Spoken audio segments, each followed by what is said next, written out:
word. Messy ain't for me, and if you're lying on them, then you're lying on me. And if you say that you pray, baby, I do too. Let's pray that I don't go country on you. Cause I'm from Louisiana in the dirty, dirty. You was looking at my man and acting kind of flirty. Hold up, where you at? You ain't gotta do all that. I take it back, no cap now. Jesus on me back now. Stay in your lane and let Jesus drive. Cause I ain't got time, gonna sip my wine, gonna stay in mine.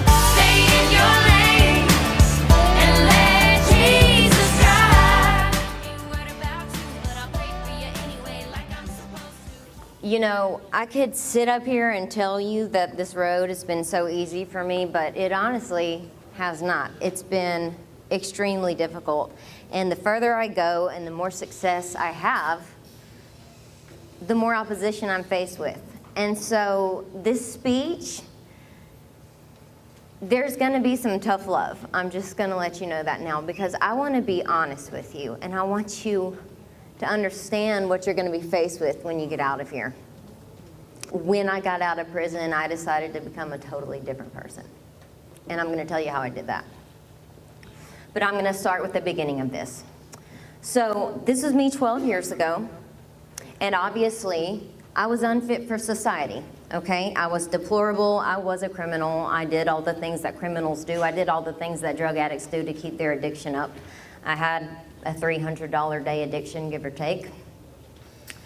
And when I got arrested for the 7th and last time, I knew that this was it.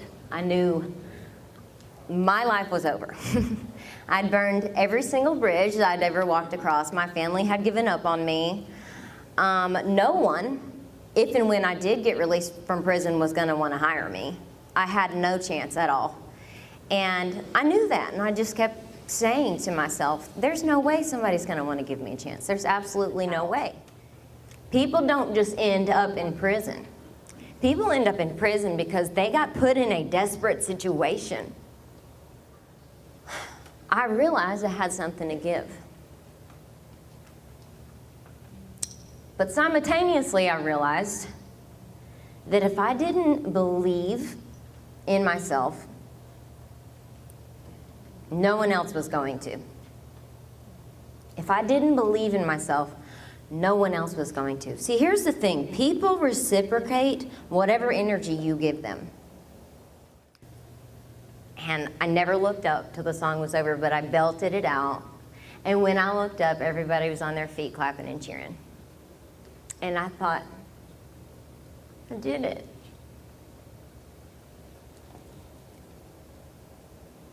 Because not only did I have hope, not only did I believe in myself and therefore give them something to believe in, what I did was give them a gift. And that's something you all have to do. You have to find your gift. And I turned around and I walked out of that place. Started walking down the beautiful streets of Bastrop, Louisiana. They called the cops on me, of course. I knew they were coming. I saw them coming around the corner. I stood out in the middle of the street and was waving them down. I said, officers, I've never been so happy to see you. Please take me back to jail. Please. Please take me back to jail. Oh, Lord. See, because I don't know everything about God. But I do know if you ever meet somebody that acts like they do, you better do exactly what I did and run. So when you get out there and you hit a wall and you're going, God, where you at? Jesus, where you at? Whoever, where you at? You're supposed to fix things for me. No, you're supposed to fix things for you. You are. What a real spiritual journey can do is give you the tools you need to find your self-worth. So I started practicing what modern psychiatry would call positive affirmations in the mirror. And I just looked at myself and I said, Briana, when you get out of here, you're not gonna look like an addict, talk like an addict, walk like an addict. No one is gonna know that you were a drug addict unless you want them to. No one. You are not gonna be the same person. You are not, and this is really important. Listen, guys. You are not going to go back to the same people, places, or situations. And when I got out, I had no friends.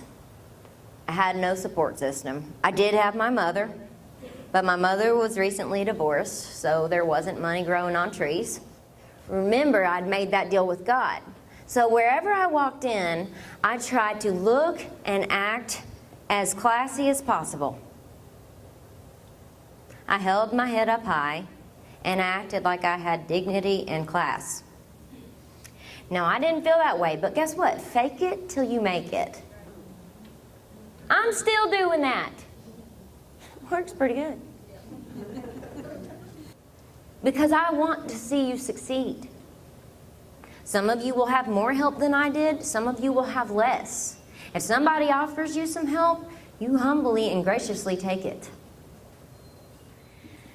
And so the next fall, I was in the office of the Lincoln Parish School Superintendent, and he said, "Bree, we just had an opening come open for a public school teacher in 8th grade, and I think you'd be great."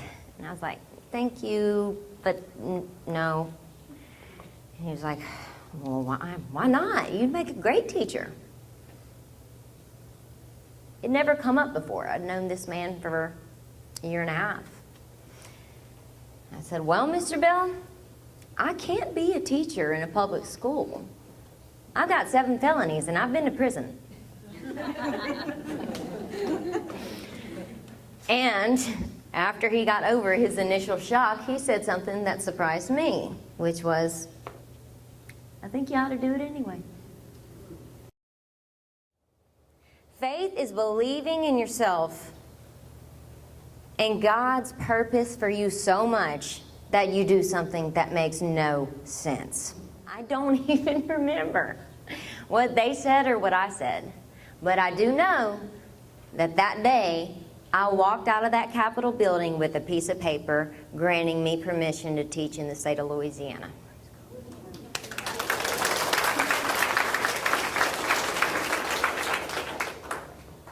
I had someone find it online, the deputy director for reentry, and I started working as a reentry advocate for the state so y'all can have opportunities for education and transportation and job skills and housing when you get out of here.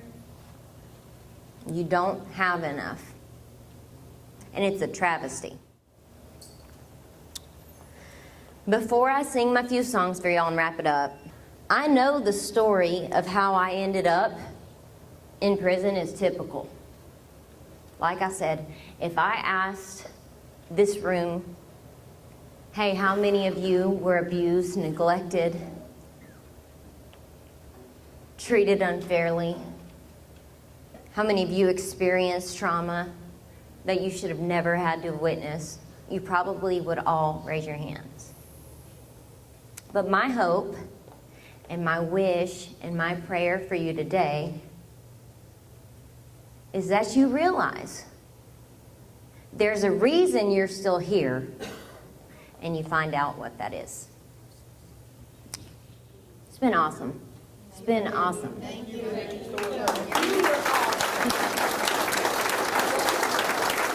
When you gonna learn, girl? When you gonna learn that you're beautiful? I said it, don't argue, that's just like you. You're good. Look at everything you do, accept it, don't argue. When you